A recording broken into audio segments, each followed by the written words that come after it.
most sitcoms, most ensemble shows are about people that have already made the choices in their life and are stuck with them. You know, all the good shows like Taxi and Cheers, and this show is about people who are just about to make those big choices, so you get to just watch them make all the important choices of their lives.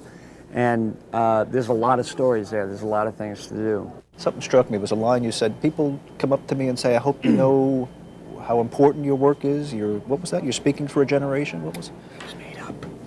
No. That, yeah, a couple of people, probably have heard this about 5 times, they've said, you know, don't mess around with what you guys are doing because it's important and you're kind of the voice of the generation and all that stuff, which is, you know, a strange thing to hear, but if people think that, then wow, that's a wonderful thing. Could they write? Are they right? Are they right, or it's, listen, it's a comedy. I don't think they're right. I think if they feel that way, it's wonderful, and we do take this work really seriously, and you know, we don't go home until it's right and all that stuff. I think this is one of the few successful attempts at entertainment in this age group. You know, this was a kind of a taboo topic, this Generation X, 20-something kind of thing. And we were kind of first out of the gate to, you know, do it in success and be funny. You know, other shows like 90210 and Melrose Place have done it with success, but they're serious and they're, you know, this is, you know, you're watching people your own age and you're cracking up. Hey! Somebody got in late last night. Yeah, well, I ran into Richard. What? When did this happen? Oh, around 8:02. We talked for a little while, and then we went out for an innocent burger. Oh, there's no such thing as an innocent burger. Well, are you going to see him again? Tomorrow night. Monica, what are you doing? Well, she spent the last 6 months getting over him, and now she's celebrating that by going on a date with him. That's what, you know, that's what a lot of us became actors for, is to help people with that kind of release. You have a tough day at work.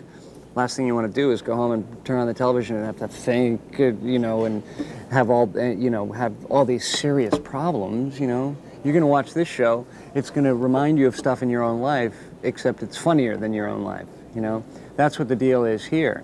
We come downstairs at rehearsal, and all day long we just think of the funniest way to do things. And then the 6 of us go upstairs, and in our dressing rooms, we're this age, we're these people basically, and we just live a less funny version of it upstairs. You know, it's a funny dynamic.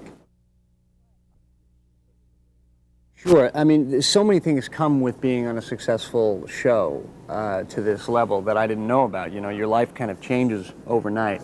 So it feels great. You don't want it to go away, not because of the cliche things like getting into restaurants and, you know, not having to wait in line and stuff. That's all perks and that's all really nice stuff. But the thing that I would miss is showing up here at 9 o'clock every morning and knowing that I'm in a really creative atmosphere. Not a date, okay? The show, often called the voice for a generation, for the 20-somethings.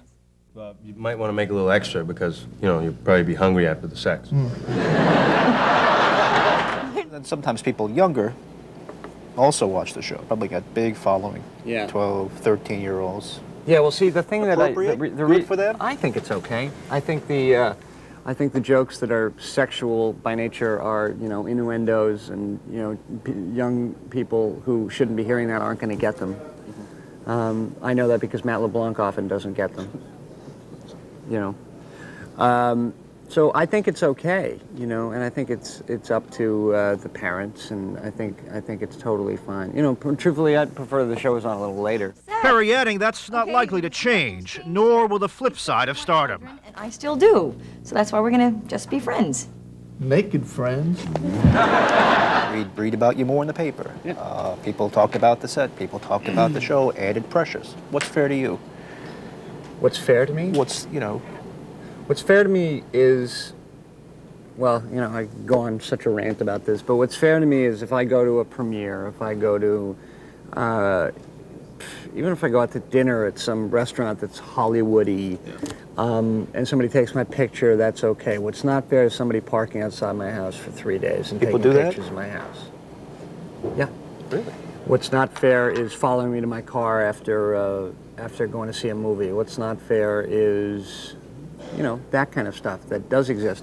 The best way to put it, and I've said it before, is all these changes, all this stuff in my life and the television show, it's 90% great, dreams coming true, perfect, and 10% a big drag.